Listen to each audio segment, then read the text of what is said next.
Eu quero falar de oração. Aleluia. Irmão, se você decidir orar, você não precisa decidir mais nada. Porque a oração vai te ensinar a decidir. Deus vai decidir por você através da oração. Se você decidir na sua vida orar, você não precisa decidir mais nada. Porque cada vez que você sair da oração, a oração vai ensinar você a buscar o Senhor. Pastor Luiz, estou muito feliz de rever o irmão também. Louvado seja Deus. Conhecemos lá foi em São Luís do Maranhão, né? Que foi isso, na conferência lá. Deus abençoe. E, queridos, abra sua Bíblia comigo então. Hebreus, capítulo 10.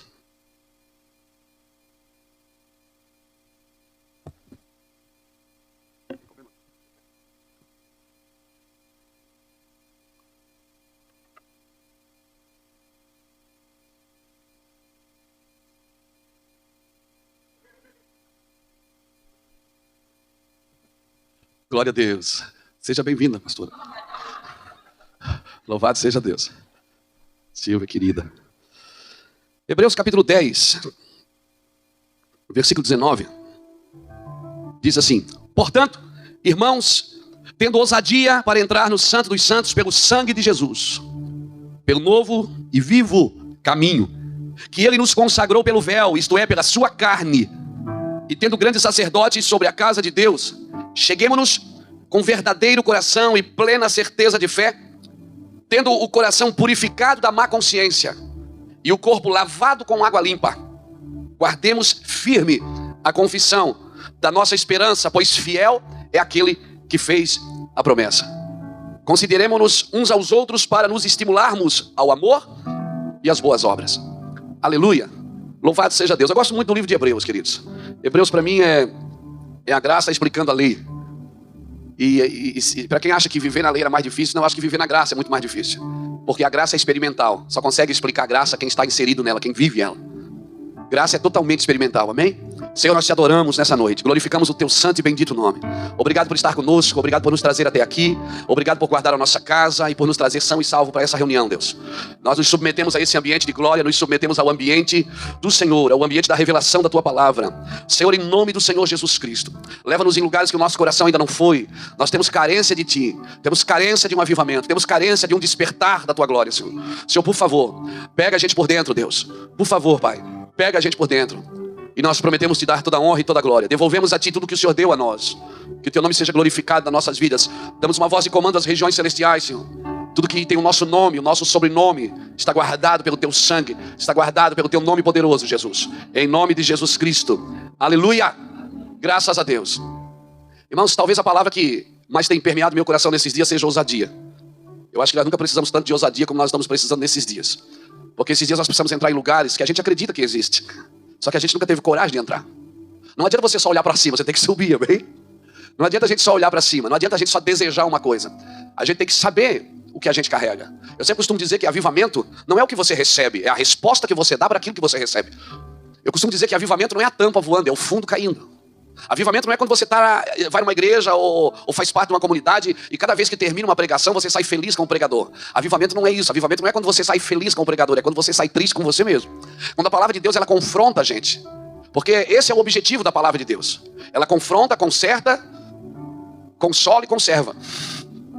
Esse é o objetivo da palavra de Deus. Primeiro ela confronta a gente, depois ela conserta a gente, depois ela consola a gente e depois ela conserva a gente na fé. Então a palavra de Deus, eu não acredito num avivamento que vem por animação, por entretenimento. Na realidade o entretenimento é o substituto diabólico de um avivamento. Avivamento é quando eu dou uma resposta para Deus àquilo que eu estou recebendo. Avivamento não tem nada a ver com exibição, tem a ver com manifestações. Quando eu coloco para fora aquilo que Deus colocou para dentro. Quando o escritor de Hebreus, que para mim é Paulo, eu acho que é Paulo, não tenho certeza, mas eu acho que é ele, é muito óbvio que seja ele. Quando ele diz, olha, você precisa ter ousadia para entrar no Santo dos Santos. Ele não disse que você tem que entrar no átrio, ele disse que você tem que entrar no Santo dos Santos, já vai ir direto já. Porque o trabalho do átrio e do lugar santo, Jesus já fez por você. Ele já foi o sacrifício vivo, ele deixou uma porta aberta. Nós não podemos costurar o véu que Jesus já rasgou. Aleluia. Ele já disse para a gente ter ousadia para entrar onde? No Santo dos Santos, é para ir direto. Você não tem... Eu sei que a vida com Deus é um processo. Viver no reino de Deus é um processo. Primeiro a erva, depois a espiga e por último o grão chega na espiga. Mas isso foi no tabernáculo, irmão. Quando o escritor de Hebreus escreve para você ter ousadia, ele está dizendo, entra direto, a porta está aberta. Você tem que se posicionar. Talvez a igreja nesses dias, ela precisa de reposicionamento. Ela precisa saber quem ela é nas regiões celestiais. No Brasil nós temos vivido, vocês têm acompanhado daqui, um dilema. As pessoas estão nas ruas fazendo piquete, fazendo passeata para tirar o presidente. Vamos tirar o presidente. Irmãos, nós não somos ativistas, nós somos profetas. Se nós queremos mudar alguma coisa, não é ir nas ruas com cartaz, nós temos que ir nas regiões celestiais. A igreja está posicionada aqui nas regiões celestiais. Você não vai vencer nenhuma guerra na terra sem vencer nas regiões celestiais. Quem domina as regiões celestiais vai dominar os territórios, amém? E alguém me disse, esses dias, alguém até me chamou na internet e disse, você não toma posição. Eu digo, como não tomo posição? Estou orando pelo Brasil. Não, você não toma posição, você tem que se levantar contra esse governo corrupto. Eu digo, mas eu estou contra. Mas você tem que falar, mas eu não vou para a rua com um cartazinho e dizer, fora presidente. Irmão, cada nação tem o presidente que merece. Eu disse, o presidente é assim porque a igreja não é santa. Se a igreja for santa, nós colocamos e tiramos qualquer presidente através da oração. Ah, mas, irmãos, quem governava a Babilônia era Nabucodonosor, mas quem tinha autoridade era Daniel.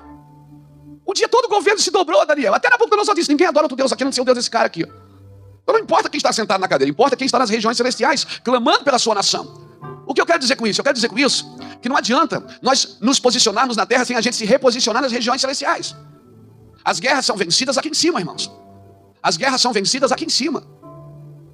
O que destruiu a cidade de Sodoma e a cidade de Gomorra não foi a presença do pecado, foi a ausência da justiça. Porque não importa quanto pecador tem numa cidade, importa quantos justos tem numa cidade. Se 10 pessoas se posicionarem, o Senhor falou, se tiver 2 justos, eu não destruo a cidade por amor aos 10. Ou seja, 10 justos pode mover o coração de Deus mais do que 1 milhão de pecadores. Você vê a força que a igreja tem que não está exercendo. Cutuca alguém que está perto de você, procura 3 pessoas bonitas aí. Se não tiver, olha cá para frente. Diz assim, Deus vai te pegar por dentro, meu irmão.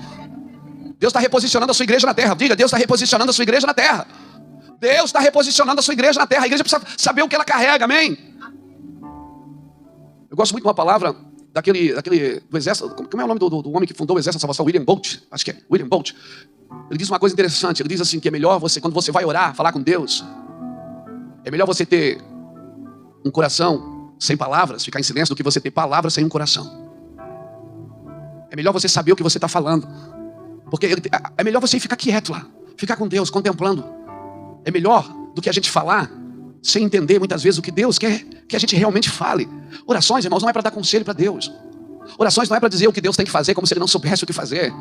E tem gente que além de dar conselho para Deus, ainda põe Deus na parede. O Senhor tem 15 dias para me abençoar, porque o pastor falou que eu posso fazer prova do Senhor. Não, irmão, Deus não precisa ser provado, Ele é justo, sincero e honesto. Quem precisa ser provado somos nós, querido. Aleluia. Nós é que precisamos ser provados. Oração não se trata de você falar com Deus. Oração é para conversar com Deus. É muito chato você estar num lugar que é só você que fala. É ou não é? Oração é para você ouvir a Deus. Porque quando Deus fala, Deus cria. Tudo que Ele criou pela sua palavra. Então às vezes eu tenho que ficar quieto e deixar Deus criar algumas coisas dele em mim. Por isso eu preciso deixar que Ele fale comigo. Aleluia.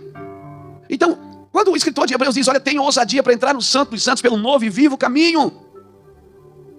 Você tem que se posicionar para isso. Pastor, mas eu não tenho tempo de orar, porque eu estou muito ocupado, eu faço muitas coisas. Aí é que você precisa orar mais. Porque a maioria das coisas, as decisões que você precisa tomar estão na oração. Se você passar um tempo com Deus, vai ter decisões que você não vai precisar tomar. Amém?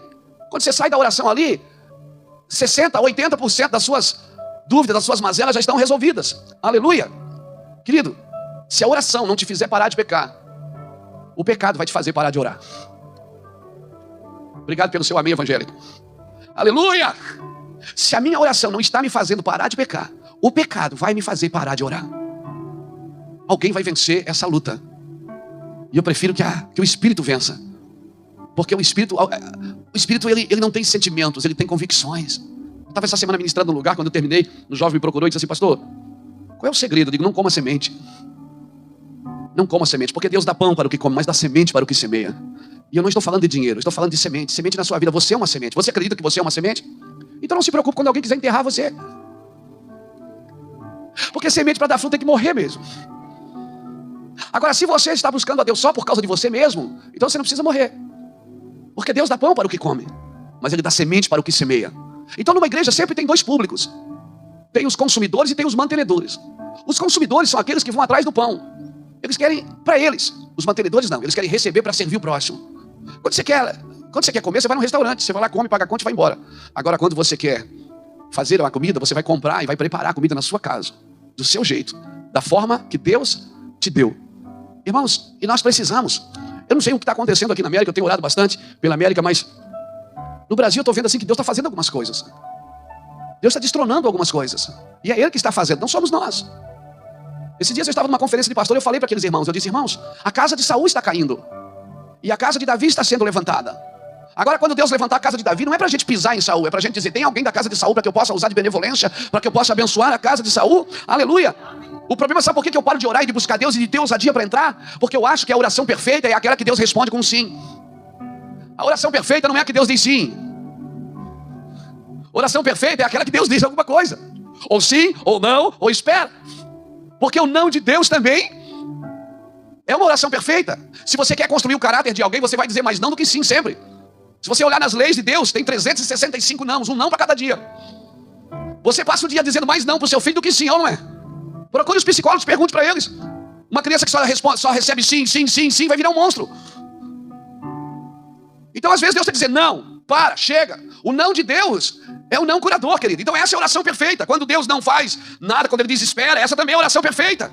O problema é que quando a minha oração perfeita é aquela que Deus diz sim. Se Deus não disser sim, não disser sim, então pronto, Deus não está falando comigo. Na realidade Deus está falando, é que eu não quero ouvir não. Cutuca alguém que está do seu lado, diga, tem ousadia para entrar. Está aberta a porta. Essa porta está aberta, irmão. Jesus escancarou essa porta para você.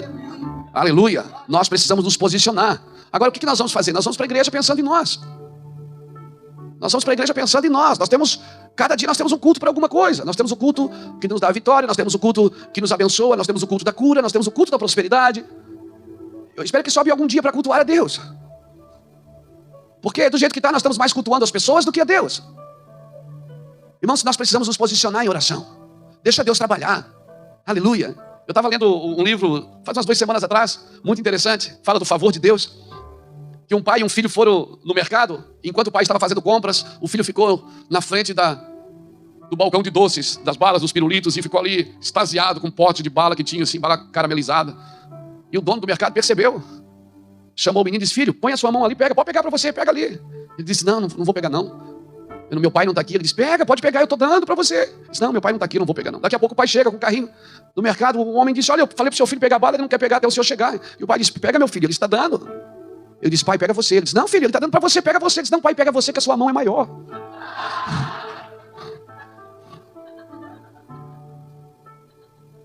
Não pega não, irmão. Deixa o pai chegar, deixa que ele pega. Tem coisas que nós queremos e nós queremos do nosso jeito. E a gente perde o melhor de Deus porque toma decisão na carne. Nós vamos decidindo, amém?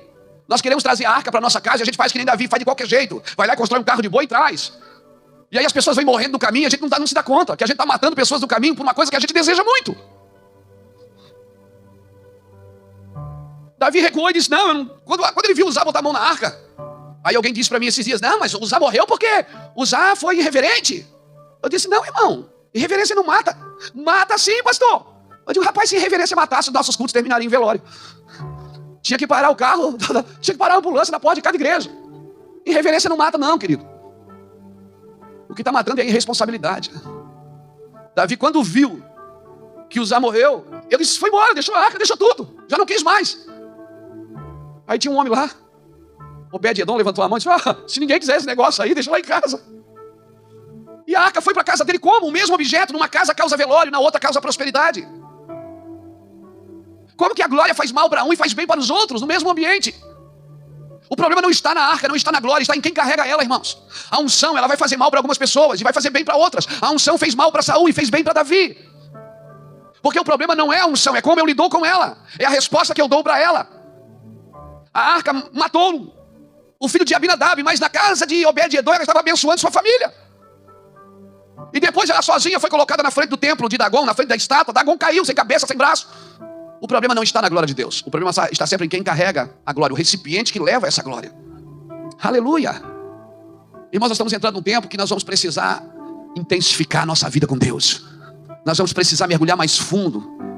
Nós vamos precisar faltar ar. Nós temos que mergulhar até faltar ar. Até, sabe quando você está na praia nadando assim que você tenta atravessar a piscina? Já tentou atravessar a piscina? E aí está cheio de gente olhando e você não quer sair antes de chegar no fim, mas quando você chega lá, quando você vê a parede se aproximando, nós estamos chegando num tempo, irmãos, que nós vamos ter que ser intensos com Deus. Nós vamos ter que ser intensos na nossa busca. Aquele cultinho de 1h30 não serve mais, querido. Aquela oraçãozinha meia boca, ora pelo arroz, pelo feijão, pela carne, não dá mais. Aquilo lá é muito pouco. Sabe, os símbolos vão ter que sair das nossas vidas. Nós estamos entrando num lugar profundo em Deus. Num lugar onde Deus está fazendo separação entre o santo e o profano, entre o justo e o ímpio, entre o que serve e o que não serve, entre o que é aparente e o que é permanente. Nós estamos entrando num ambiente que Deus está intensificando a vida dos seus filhos.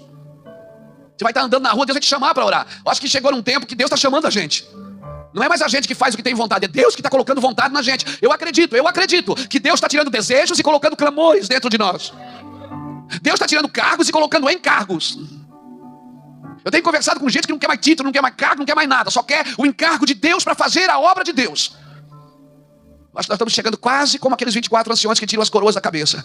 Porque quem está diante da glória, meu filho, não quer mais nada na cabeça. Não quer mais coroa, não quer mais título. A gente não quer mais nada. Eu vou dizer uma coisa para você, eu não quero mais nada, eu quero é Deus. Eu não quero, as pessoas perguntam quantos membros tem a sua igreja, como é que faz, Eu não estou nem aí, mas eu quero é Deus. Estou num tempo assim que eu quero é ficar com o Senhor, eu quero andar com Jesus, eu quero ficar parecido com Ele. Nós precisamos intensificar. Uma vez o Senhor falou assim, filho, se você parar de orar 3 dias, você vai perceber. Se você parar de orar 1 semana, a sua família vai perceber. Se você parar de orar 1 mês, o mundo vai perceber. Nós estamos entrando num tempo, querido, que não dá mais para brincar. Nós queremos mais. Aleluia. Se Deus me curou, pastor, Deus me curou. Então você tem uma responsabilidade, descobrir por que Ele fez isso. Porque se Ele fez isso, tem um propósito. Se Deus te curou, tem um propósito. Eu sei que Ele me curou um dia, eu tenho um propósito para isso. Eu preciso saber por que eu já deveria ter morrido e Ele me deixou vivo.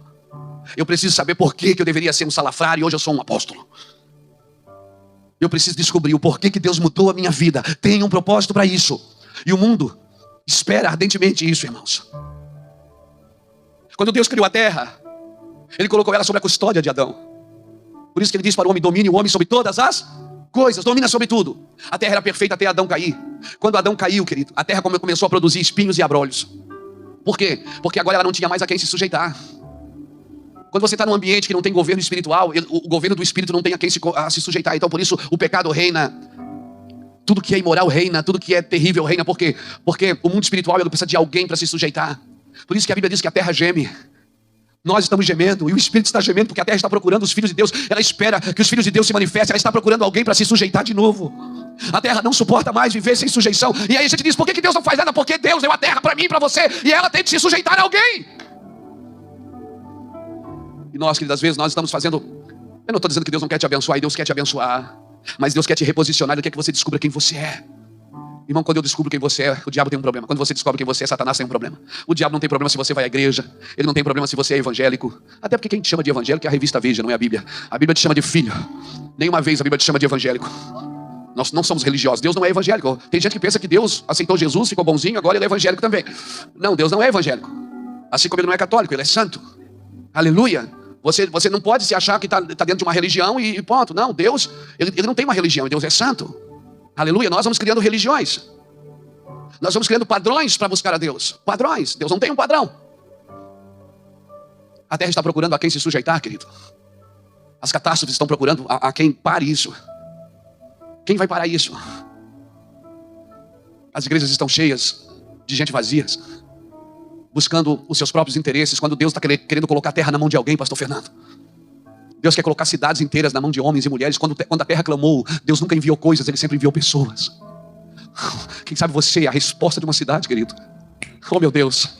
Quem sabe você é a resposta de uma nação. Você pode imaginar uma nação inteira ser salva por causa da palavra que sai da sua boca, da sua vida? Você pode imaginar isso, Fernando? Você pode imaginar o Egito inteiro comendo na mão de José? O faraó não podia fazer nada. As pessoas iam procurar o faraó e ele dizia, ide a José. E o que José disser, vocês fazem. A Bíblia diz que José alimentava todo o Egito. Você pode imaginar uma nação inteira por causa de um homem. Por isso que quando os irmãos se revelaram para José, disseram, nós somos teu irmão. José disse, eu sou o José, seu irmão.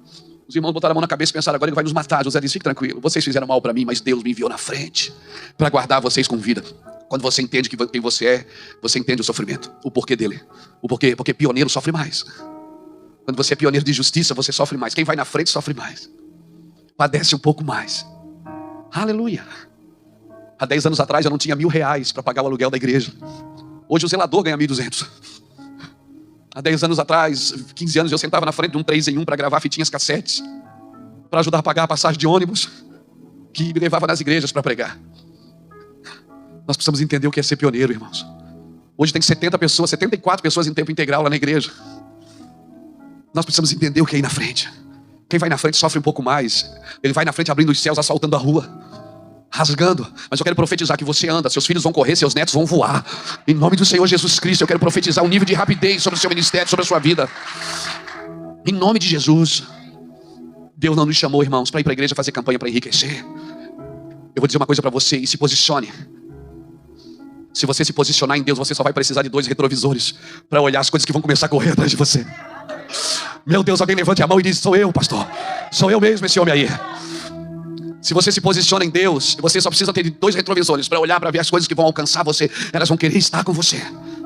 Pessoas vão querer estar onde você está para te ouvir. Pessoas vão lá para te abençoar. Pessoas vão atravessar países para saber o que é que deu certo com você. Talvez você nunca administrou nada na sua vida. Nunca. E agora Deus colocou coisas da sua vida para administrar. Esses dias alguém me perguntou: pastor, o que é mais espiritual? Ser pastor ou ser empresário? Eu digo: quem te deu essa empresa? Ele disse: foi Deus. Eu digo: então, filho, tudo que Deus dá é espiritual. Eu disse mais para ele: tem empresário que foi Deus que deu a empresa, e tem pastor que não foi Deus que deu a igreja. Tudo que Deus dá é espiritual. Mas pastor, será que eu não vou estar espiritualizando? Irmão, o espiritual espiritualiza, o carnal carnaliza. Se você é espiritual, tudo que passa pela sua vida tem que ser espiritual. Passou uma borboleta na minha frente, peraí, tem alguma coisa, né? Tem um mistério.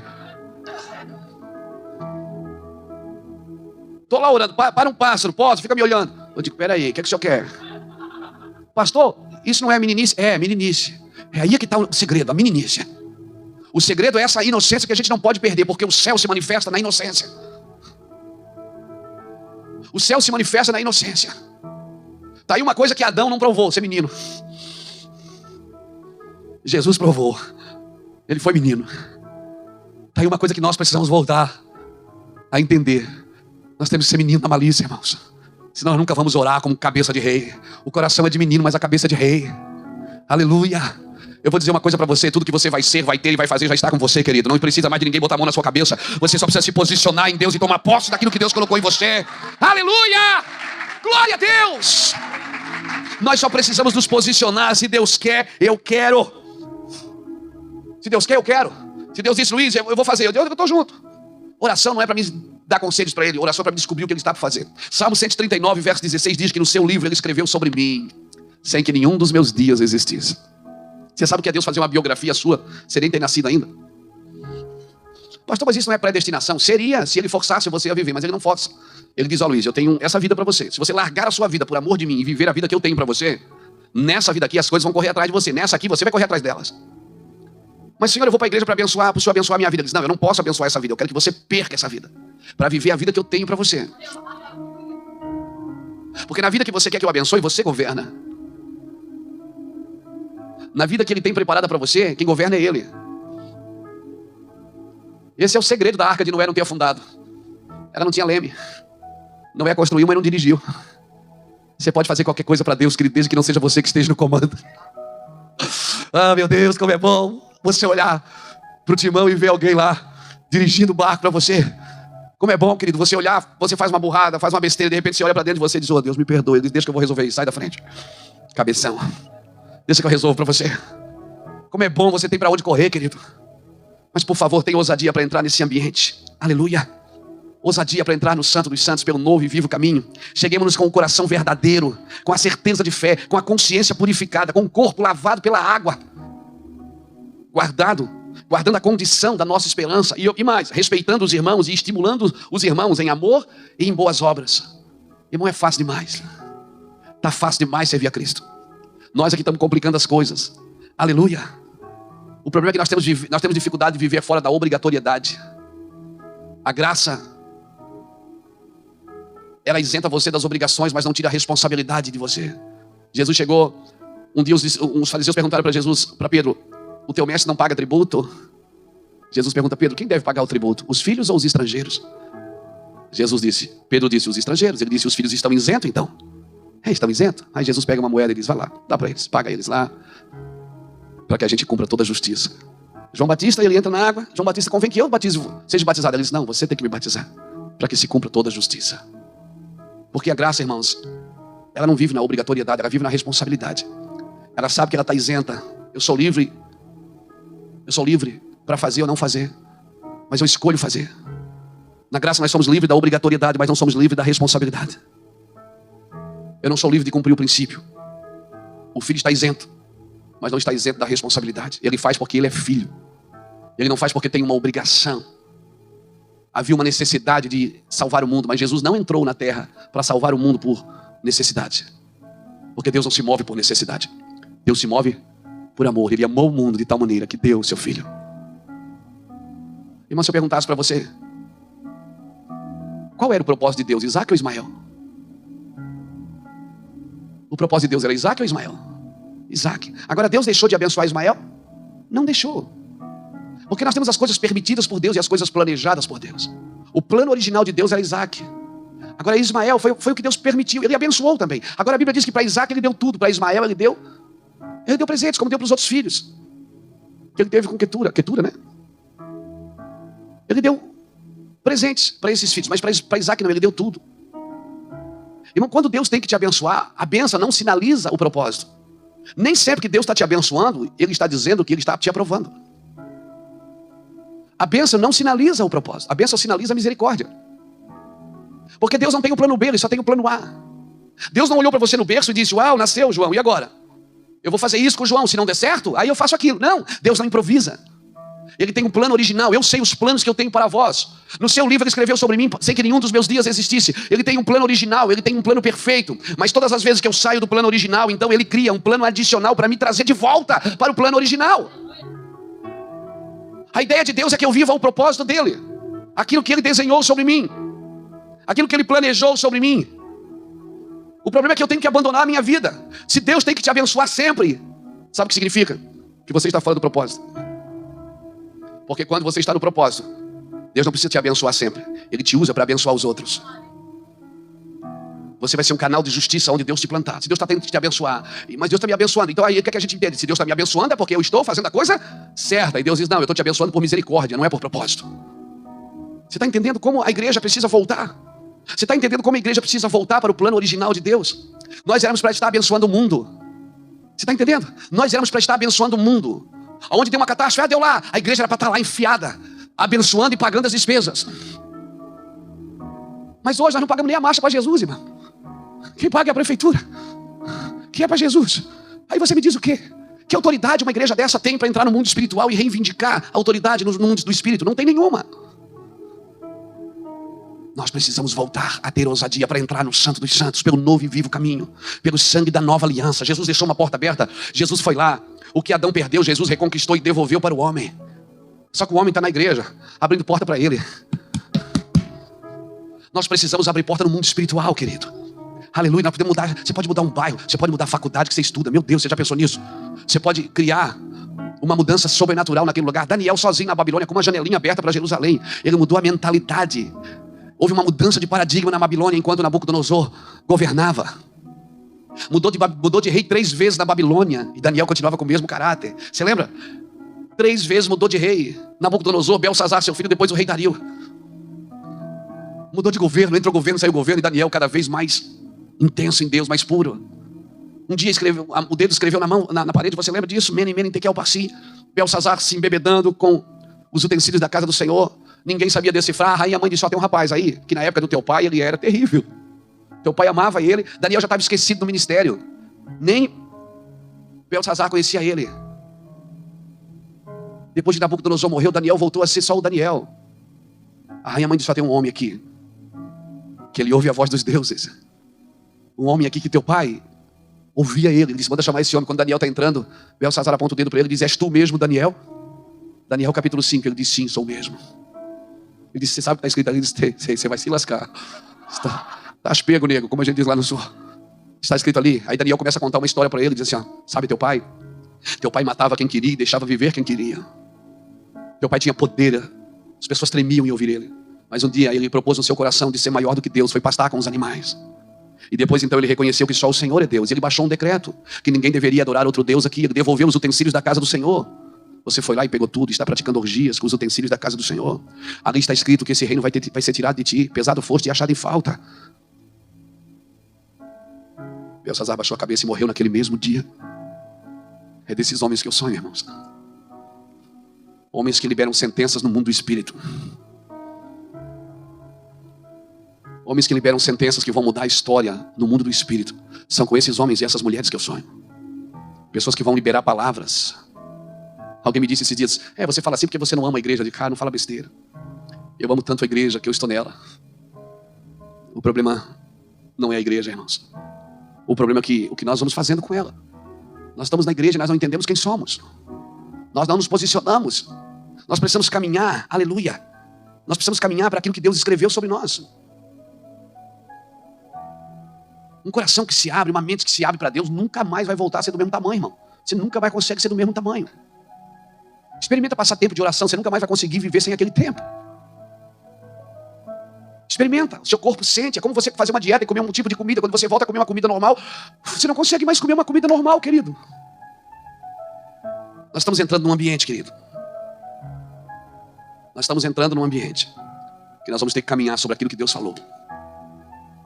Você vai ver muitas vezes escrito na Bíblia, Mateus capítulo 1, para que se cumprisse o que for escrito. E Jesus nasceu ali para que se cumprisse o que for escrito. E Jesus foi para lá para que se cumprisse o que for escrito. E Jesus veio para cá para se cumprir o que for escrito. Você vai ver que Jesus, ele cumpriu o que estava escrito. Jesus corria em direção ao cumprimento da palavra. Porque ele sabia o que estava escrito. Primeiro ele sabia o que estava escrito. Ele criava situações favoráveis para cumprir o que estava escrito. Ele agia. Ele andava na frente das circunstâncias. Nós precisamos entrar nesse ambiente, querido. Num ambiente que nós vamos andar na frente das circunstâncias. Temos que ter ousadia para tomar o que Deus deu para a igreja. Se a igreja soubesse o que ela carrega, se ela entendesse o poder da palavra que Deus deu a nós. Não o poder da palavra, você ora para um doente, ele fica curado. Meu Deus, o que é isso? Você está num ambiente, você ora, as coisas acontecem. Recentemente nós estávamos numa cidade do Nordeste que fazia tempo que não chovia, meses. O pastor no telefone comigo, rapaz, aqui está sem chover, ó. Não precisa trazer roupa fria não, porque aqui está muito calor, está muito seco, faz meses que não chove. Quando nós chegamos de avião, começamos a orar dentro do avião, começou a chover. E esfriou. Tivemos que tomar roupa de frio emprestada. Deixa eu falar algo para você, Deus nos chamou para mudar ambientes. Nós precisamos liberar a palavra de Deus sobre esses ambientes. A geração de Elias está se levantando. E uma geração de Elias não é só que manda fogo no altar, não. É que fala e as coisas acontecem. Que libera sentenças proféticas, amém? Você já imaginou Deus falar com você? Você vai para tal lugar porque eu vou te usar lá. Você vai abrir a boca e vai acontecer isso e aquilo. Seria? A gente primeiro iria ligar para umas 20 pessoas para Deus confirmar. Porque a gente precisa de confirmação. A gente não tem fé suficiente para acreditar que Deus pode usar um miserável como eu. A gente acha que Deus não pode usar a gente. Ah, mas Abraão... Eu digo lá na igreja, irmãos, você tem que viver o que Isaac viveu, o que Abraão viveu. Ah, pastor, mas é que eles estão na Bíblia. Eu digo, e você está no livro da vida, querido. Deus colocou esse encargo em nós, o encargo de transformar ambientes. Deus é um Deus de ambientes, amém? Nós fomos chamados por Deus para nos reposicionar como igreja. Irmãos, uma igreja de vanguarda, ela não faz culto para pessoas, ela faz culto para Deus. Uma igreja de vanguarda, ela não trabalha por necessidade, ela trabalha por propósito. Vou falar uma coisa para você, se nós estamos vivendo na necessidade, das duas uma. Ou Deus está nos preparando para nos levar para um ambiente maior, ou nós estamos fora do propósito de Deus. Porque a necessidade também é um sinalizador que a gente está fora do propósito. Ou então que Deus quer levar a gente para um lugar maior nele. Toda vez que alguém do nosso ministério está passando por uma necessidade, 1 mês, 2, 3, ok, 1 ano, ok, até 2, tudo bem. Mas passou 2 anos, aquela mesma labuta sempre. Então peraí, tem alguma coisa errada com você, cara.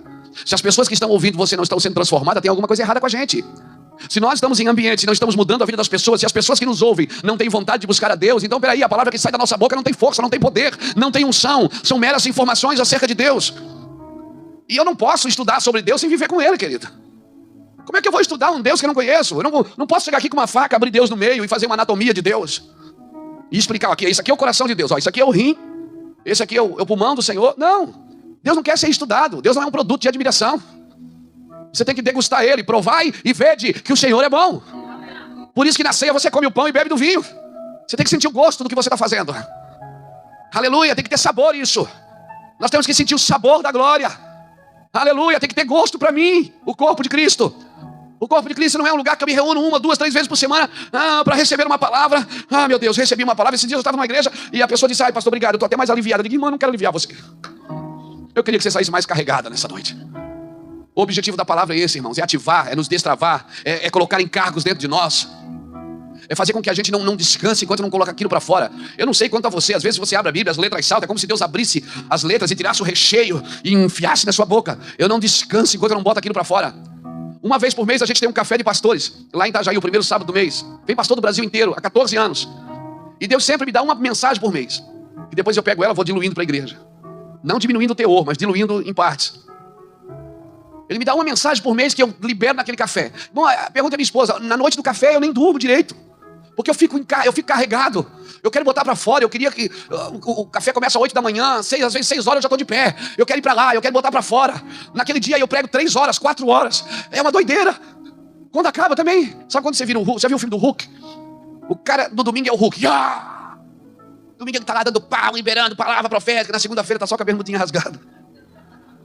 Foi. Pastor, é mais ou menos assim. A gente quando está na hora da revelação, meu Deus, que coisa maravilhosa, que é isso? Nem a NASA sabe disso. Acabou, irmão, todo mundo deu glória, caiu na unção e expulsou o demônio. E, meu Deus, foi tremendo. Acabou o culto, você volta para casa. Aí toca aquela musiquinha triste do David Banner, lembra do Hulk? Diminui a força, fica só a bermudinha rasgada, sem camisa. Mas esse é o segredo do ministério. É o segredo do evangelho. A gente não é pecado ser gente. Nós somos gente, amém? Somos pessoas. Temos família, temos filhos, temos netos. Temos dores. Essa é a beleza do corpo, mas nós precisamos ter isso que o Senhor está falando aqui nessa noite. Essa ousadia para entrar, porque já está aberto. É o santo dos santos, você não precisa fazer todo o caminho que fazia no átrio, o lugar santo, o santo. Não, já entra direto, sai correndo, vai para o abraço, está aberto.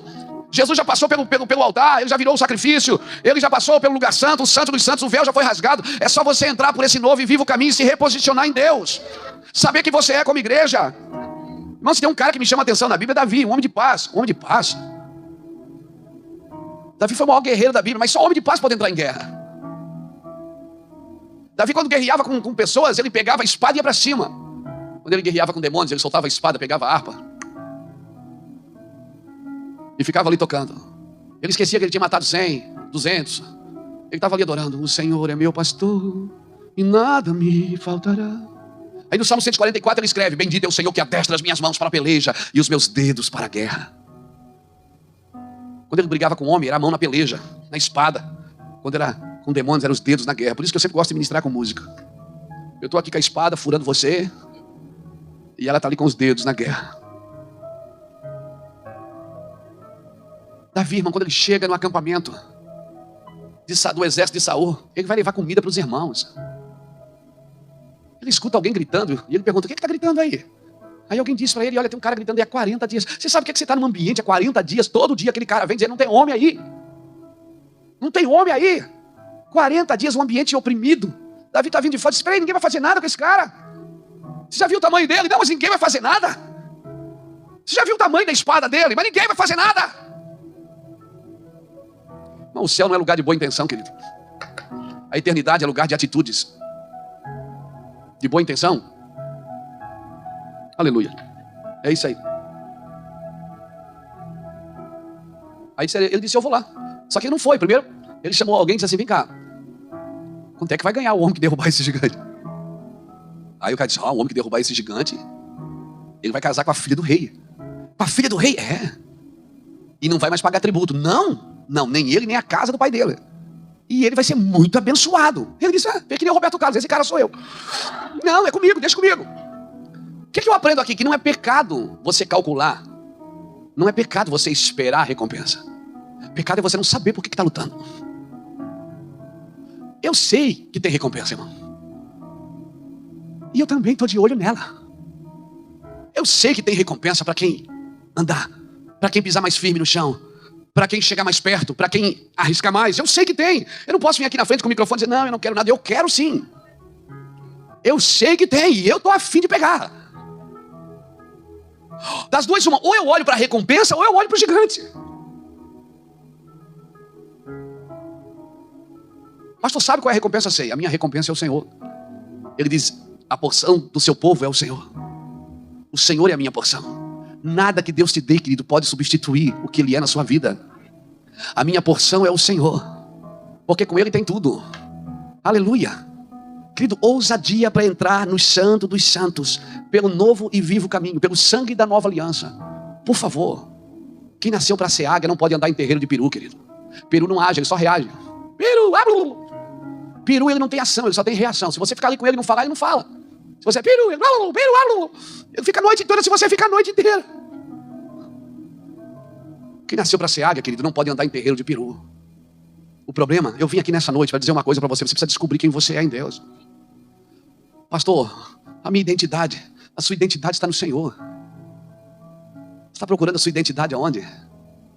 No Jesus um dia, nós estivemos lá agora em Cesareia de Filipe. Jesus levou os discípulos em Cesareia de Filipe. Mateus capítulo 16, versículo do 13 ao 19. E é tão interessante que lá, em Cesareia de Filipe, eles adoravam o Deus Pan. Que pânico vem do Deus Pan.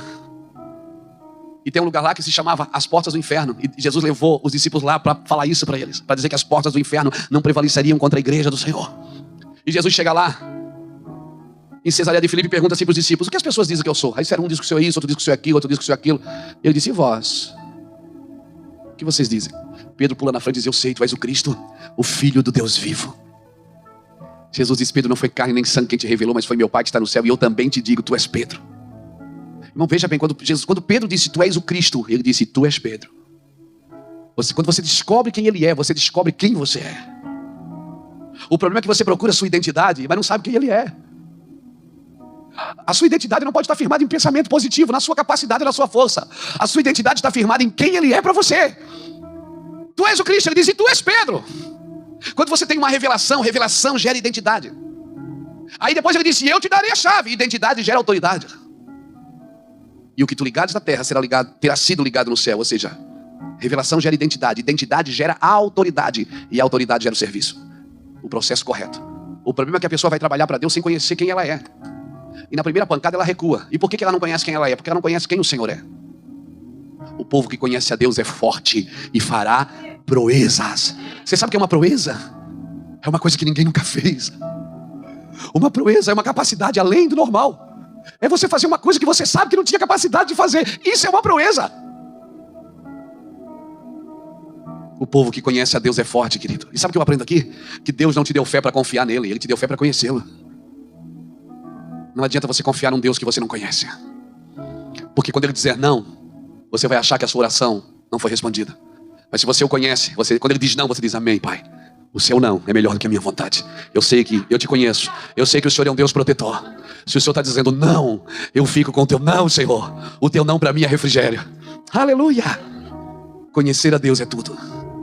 Se eu conheço a Deus, eu me conheço. E sabe qual é o bom de se conhecer? É porque eu nunca mais vou me comparar com ninguém. Porque eu não vou querer ser outra pessoa. E sabe qual é o bom de não se comparar com ninguém? É porque eu nunca mais vou ter que competir com ninguém. Porque a base da competição é a comparação. Se eu me comparo, eu vou querer competir. Mas se eu não me comparo, e por que eu não me comparo? Porque eu me amo, eu não vivo mais sem eu. Quando eu acordo, eu corro pro espelho para ver se eu estou ali. Porque eu me amo. Pensa num cara legal que se ama. E eu fico imaginando, se eu me amo, eu tenho capacidade de amar você. Porque eu tenho que amar você como eu amo a mim mesmo. Agora uma pessoa que não tem amor próprio vai ter amor ao próximo? Não vai. Ela pode amar esse próximo até ele ser menor do que ela. Se ele se tornar maior, ela vai começar a se comparar. E se ela se comparar, ela vai começar a competir. E se ela competir, já era, irmão. Acabou o relacionamento. Então, querido, conhecer a Deus é tudo. Pode entrar. Entra porque a porta está aberta. Entra porque você já o conhece. Entra porque o Senhor te chamou para isso. Aleluia. Eu sei que eu não tenho capacidade de fazer tudo que eu estou fazendo para Deus. Eu me conheço. Mas eu não tenho que fazer o que eu sei. Eu tenho que fazer o que Deus me chamou para fazer. Pastor, eu até gostaria de fazer se eu pudesse. Quer saber de uma coisa? Quando Deus te chama, você nunca está pronto para aquilo. Quando Deus te chamar para fazer alguma coisa, você nunca vai ter o recurso suficiente para isso. A capacidade suficiente. E essa é a verdadeira certeza que você tem, que foi Deus que te chamou. Porque só Ele acredita em alguém que não tem a capacidade de fazer. Oh meu Deus, como é bom ser aceito. Como é bom ser aceito. Você nunca mais vai se sentir rejeitado por ninguém, querido. Rejeição vai ser a opinião dos outros, não a de Deus. Ah, pastor, mas o senhor fala isso porque você não sabe. Eu nasci... Estou rejeitado desde o ventre. Mas a sua vida não começou no ventre. Lembra, Efésios 1:4, a Bíblia diz que Ele me elegeu nele antes da fundação do mundo, para que eu fosse santo e irrepreensível diante dEle em amor, aleluia! Ele me elegeu. Não importa por onde você passou, onde você foi rejeitado, eu sei onde você foi eleito. Então, se você quer fazer cura interior, não volta ao passado, volta à origem. Quer fazer cura, não volta para o ventre, volta para a origem. A sua origem é Ele. A sua origem é santa, é perfeita. A sua origem é poderosa, imaculada. E a sua origem, ela te elegeu, ela te escolheu. Não importa a forma que você chegou na terra. Você pode ser fruto de um estupro, de um incesto. Não importa. Você foi eleito por Deus. E isso basta. E quando você descobre essas verdades, nunca mais você vai se sentir rejeitado por ninguém. Você vai ter ousadia para entrar no Santo dos Santos. Porque você sabe que você não está sendo aceito pela sua capacidade, mas pelo amor dele. Pelo amor dele, eu sou aceito. Aleluia. Quando eu entendi isso, irmão, acabou. Quando eu entendi, eu nunca mais tentei ser bom na pregação, nunca mais tentei ser bom na canção. Quando eu descobri que não é da música que Deus gosta, até eu canto para Ele. Deus gosta de mim, não é da música. Deus gosta de mim. Debaixo de uma unção dessa, você pode até cantar: ciranda, cirandinha, vamos todos cirandar, vamos dar a meia volta. Porque não é da música que Deus gosta, é de mim. Aleluia. Deus gosta de mim. Se eu estou cantando para Ele, é de mim que Ele gosta. Nós queremos dar as coisas para Deus e às vezes dizemos: Deus não gosta disso. Quem somos nós para saber do que Deus gosta? Por favor, você tem que se sentir aceito. Sabe, deixa eu terminar aqui. A Bíblia diz que um homem chamado Elias subiu sozinho no monte. Enfrentou os profetas de Baal, profetas de poste e ídolos. Sozinho ele orou e Deus respondeu com fogo. Sabe qual é o nosso problema, irmãos? É que nós queremos bater em Baal. Não precisa bater em Baal, Baal se mata sozinho. Deixa eu te falar uma coisa. Nós estamos em guerras de altares. Eu confesso para você, deixa eu confessar um pecado. Tá gravando isso, tá? Tá na internet, é? Coisa linda, né? Há uns 3 anos atrás, se Jesus entregasse uma bazuca para mim, eu queria entrar dentro de algumas igrejas, eu queria explodir ela com pastor e tudo dentro. Se há 3 anos atrás, Jesus me entregasse algumas granadas, como eu queria causar algumas explosões. Porque eu estava indignado com a forma que a igreja caminha. E um dia eu estava tentando provar para Deus que está tudo errado, como se Ele não soubesse. Às vezes a gente pensa que Deus saiu do controle, que Deus está de um lado para o outro no céu com a mão na cabeça, dizendo: quem poderá me salvar? Aí aparece eu de amarelo e diz: eu.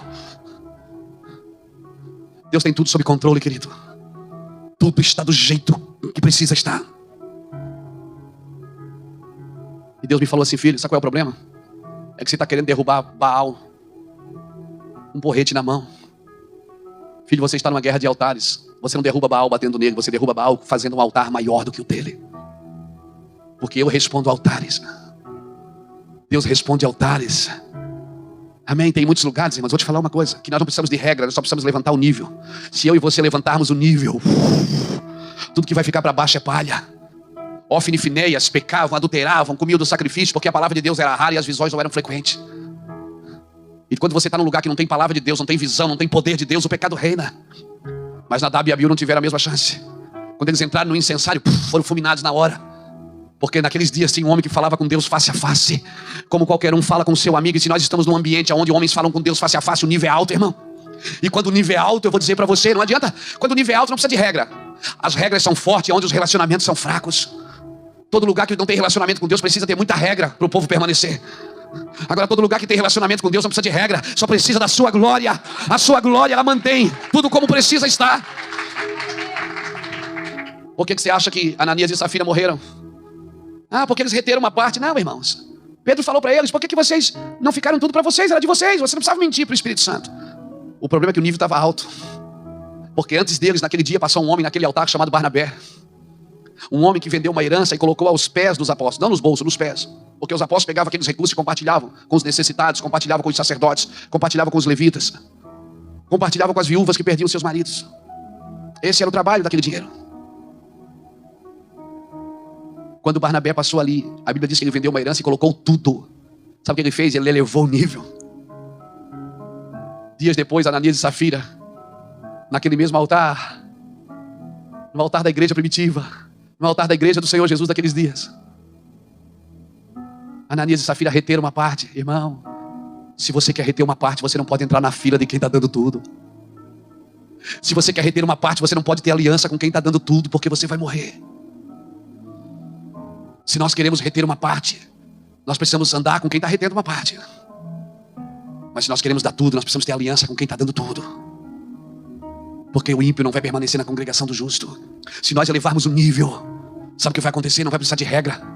A glória de Deus, ela nos convence do pecado, da justiça e do juízo. O Espírito nos convence. Se nós estamos num lugar onde o Espírito Santo é vertente, as pessoas não conseguem viver em pecado. Aleluia! Aleluia! Nós precisamos elevar o nível de glória. Nós precisamos elevar o nível de justiça. Por isso tenha ousadia para entrar. Levante o nível, irmão. Levante o nível. Seja intenso na sua vida, nas suas orações. Seja intenso. Naqueles dias, Elias derrubou Baal, mas logo em seguida saiu correndo de medo de Jezabel. Esses dias, irmãos, são dias que Jezabel fala de um sistema de controle e manipulação.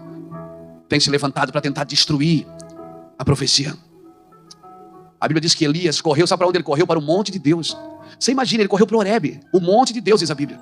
E chegando lá, Deus olha para ele e diz: o que você está fazendo aqui, Elias? Ué, se eu estou sendo perseguido, para onde eu corro? Para o monte de Deus. Sabe o que Deus estava dizendo para ele? Estava dizendo o seguinte: Elias, do que adianta você estar aqui comigo no monte, no meu monte, sem entender quem você é? Você precisa entender o que você carrega, Elias. Volte lá pelo seu caminho. Volte pelo seu caminho. E na igreja muito pouco, querido. Eu preciso saber o que eu estou fazendo aqui. Eu preciso saber quem eu sou no Senhor. Eu vim aqui dizer para você: ande com quem celebra a sua vida. Aleluia. O que as pessoas pensam de você não é da sua conta. Não interessa o que os outros pensam, interessa o que Deus disse de você. Aleluia. Se eu fosse ouvir todo mundo que já me desanimou, hoje eu não estava pregando o evangelho. Se eu fosse ouvir todo mundo que já me recuou, que já disse: você não tem, você nem para quieto, ó, seu ombro fica mexendo, porque você não para no lugar, a camisa. Você viu quantas palavras erradas você falou em português? Se eu fosse ouvir todo mundo que já disse: você não tem capacidade de fazer. Quando você ouve a Deus, querido, a palavra que vem para desanimar você, ela só serve de combustível. As palavras que vêm para retrair você, elas só servem de combustível. Aleluia. Eu vim aqui nessa noite com uma palavra profética para dizer ao seu coração: se posicione. Canaã é logo ali. Se posicione. Não adianta só olhar para cima, você tem que subir. Aleluia. Você precisa acreditar o que você carrega. Aleluia. Recentemente eu ouvi uma história de um ateu que morava do lado de uma igreja. Por 20 anos ele morou do lado daquela igreja. Por 20 anos. Ele odiava Deus e odiava aqueles crentes. E um dia aquela igreja começou a pegar fogo, incendiar. Estava fazendo uma apresentação lá e deu um problema no equipamento e começou a incendiar, pegar fogo na igreja. E os vizinhos tudo correndo com um balde d'água, com mangueira d'água. E aquele ateu que era vizinho da igreja, viu a igreja pegando fogo, também entrou na igreja e começou a apagar. E ajudar a apagar. E uma irmã olhou e disse: ah, o senhor, até o senhor, é a primeira vez que eu vejo o senhor aqui na igreja. Aí ele disse: é a primeira vez que eu vejo ela pegar fogo.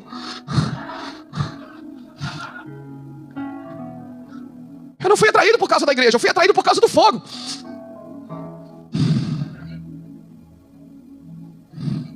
Sabe o que vai atrair as pessoas para aqui, para essas cadeiras?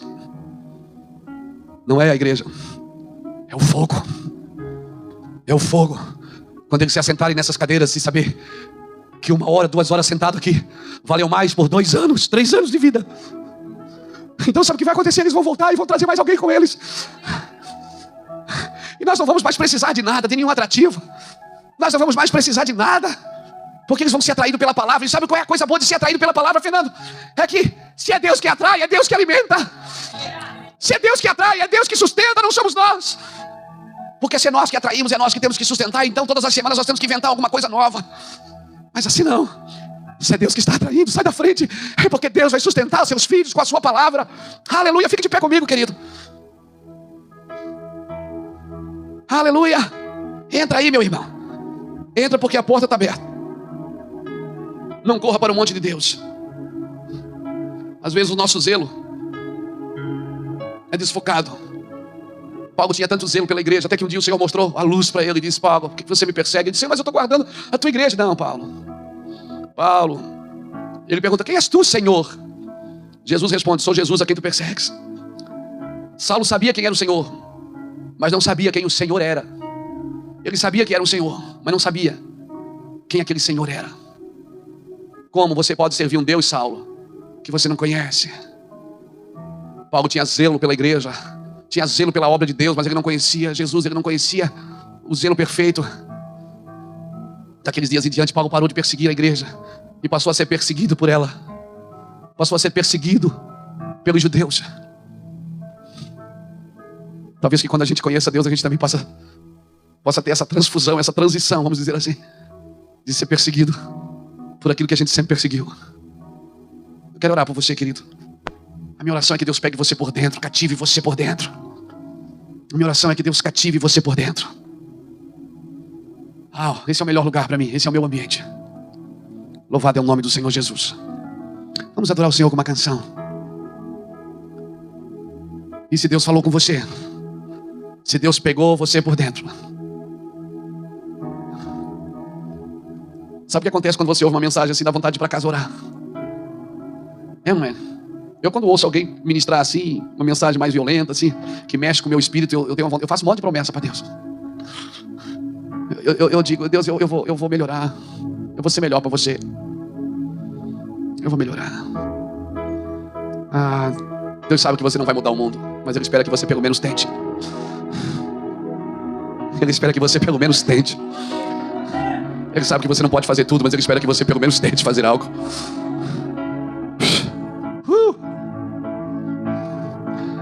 Nós vamos adorar o Senhor e eu quero que, se Deus falou com você, sai do seu lugar, procure um lugar aqui nesse altar.